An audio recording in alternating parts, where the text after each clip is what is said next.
Another weekend of Flesh and Blood is in the books, and today we get to talk about the Silver Age meta. You know I'm not waiting on that, and we've got some interesting news about Skirmish Season 15, week number 1. Spoiler alert, she's pretty good. She's really good. Well, at least based on the graphic that LSS posted and then immediately took down on Twitter and social media in general. Maybe there's a mistake on it. Maybe I shouldn't put it on the screen.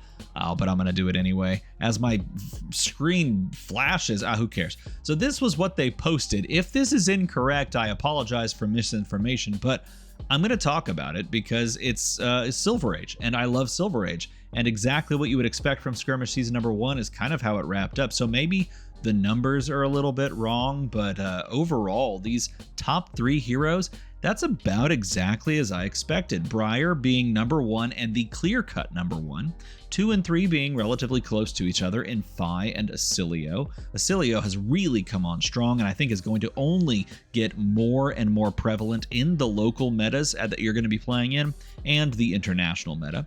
Dromai and Oldhim and Enigma in the final 3 spots of the top 6, because that's how you count things in top 6s. Everybody knows that. Top 5, that was so 2016. Wait, it is 2016. That was so 2015. Even better. There it is. Reinar had 10 wins. Bravo Flattering Showman, who I expected to be a little bit higher, at 8. And then Blaze Firemind with a paltry 6 wins. Are you kidding me? Blaze Firemind, it's perfect. It's everything I could have wanted, because I guarantee you I am not going to lose Blaze Firemind to the bench this season. And not only is that the case, but then Kano comes back, and then it's going to be like Blaze versus Kano, but then they're probably going to hit Aether Spindle, and I'm going to be really sad in general. Okay, so that was the original results for the Skirmish Week 1, but it's not the only thing we're going to talk about, and even though it's exactly what you would expect, there's more to be had with this meta, because here's the results from the Calling Bangkok. I was so humbled to get to go and hang out with consummate professionals, the Arcane Games and Events, the AGE guys, along with Mr. Sam O'Byrne himself. I was humbled that they asked me to come along, and I did my best not to screw up that commentary. I hope you all enjoyed our commentary and the coverage. I know internet in the APAC region sometimes was a little bit rough. It was sometimes a little bit rough in Bangkok, but that's okay, because we still got to present some incredible games of Flesh and Blood, and they just so happened to be in the Silver Age format. By the way, Channon, this was an incredible run. Congratulations again. Oh my gosh, here's the thing. If every Briar played like that, maybe I wouldn't hate the hero as much. I don't even hate the hero. It's just that it's a little too powerful. Like, that's the thing. I actually kind of enjoy Briar. Like, she's pretty fun to play.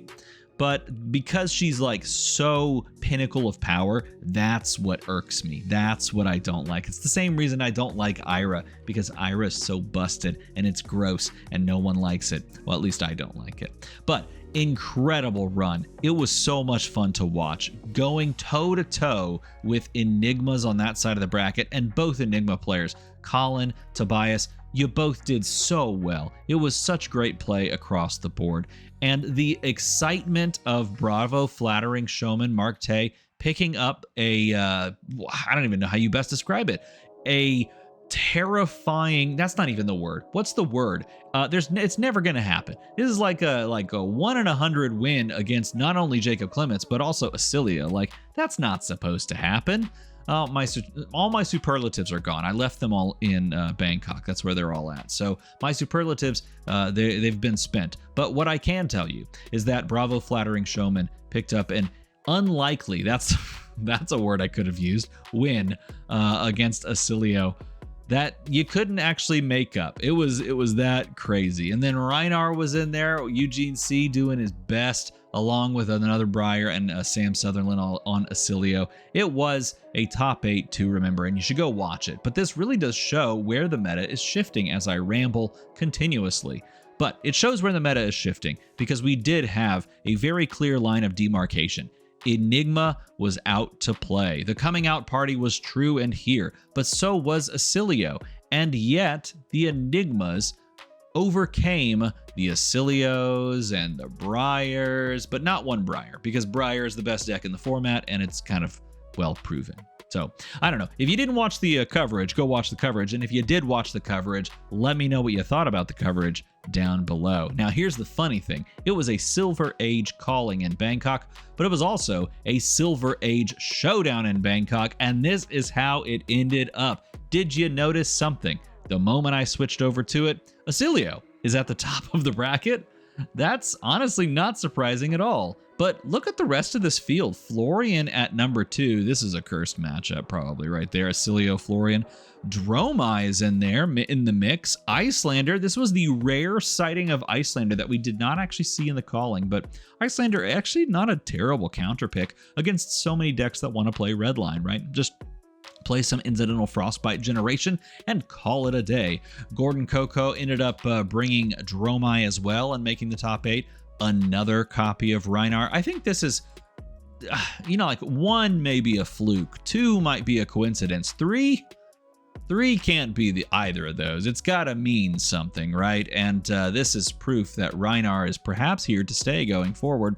Briar still in the mix, and then finally Oldham. So this was an almost 8 different hero meta, except 2 Dromais decided to spoil the fun. And of course, after all is said and done, if you want to know how this is shaping up and shaping out the meta, I can talk about that a little bit. If we go over to the data on Fablazing via Talishar results. I know, Talishar results. Because here's the problem. If I switch it to paper and then I leave it in Silver Age, I can't select the calling, the most recent calling. So like the only, or the showdown even, the only data we would have if I ran that analysis is, like very few matches. So instead, if I switch to Talishar results, then we can take a look at where the heroes stand. And wouldn't you know it, the moment that I sort it by overall win percentage, it's the same 3 heroes you were expecting. It's Briar, it's Asilio, and it's Fi.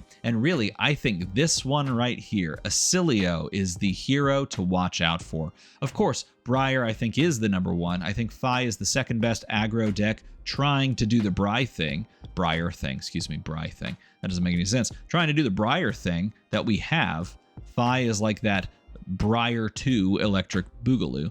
And Asilio is the deck that perhaps is going to outpace them both once the time has come. Now, the one funny thing is that based on Talishar results, technically, Asilio has a slightly unfavorable matchup into both of those other heroes I mentioned, but I think that's just kind of Talishar results. Maybe I'm checking that up and chalking that up to something that I shouldn't, but to me, that just feels like this is a testing tool, and all this data is a little bit skewed towards people testing a new deck they're not really used to. If we're thinking of these 3 heroes as the best heroes in the format as far as an aggro slant is concerned, like I talked about at the calling, at the very beginning of the calling, if that's the truth, what hero are they all a little bit weak to? Or are there any heroes that they're all a little bit weak to? Outside of each other, which they don't have great numbers against, outside of each other, there is one hero that kind of sticks out to me, and it might be Olympia, which is kind of hilarious because Olympia is right next to all of them. Olympia has a pretty solid matchup into Fi, a little unfavorable matchup right now into Asilio because of arcane damage, and a decently unfavored matchup into Briar, but I think this Briar number is actually closer than you would think. And then you look down the row, Dromai has a favorable-ish matchup into all of them, with I think the closest one, of course, being a pretty much even split matchup against Fi. That is a really intriguing proposition. And then finally, we did actually see Alexi doing quite well, and you can see why. Lexi does have a pretty solid matchup into Briar and Fi because of Redline, but Asilio has a slightly more favorable matchup there. So the interesting thing here is that these heroes are in some way, shape, or form targetable, if you want to call it that, by a couple of other heroes in the metagame.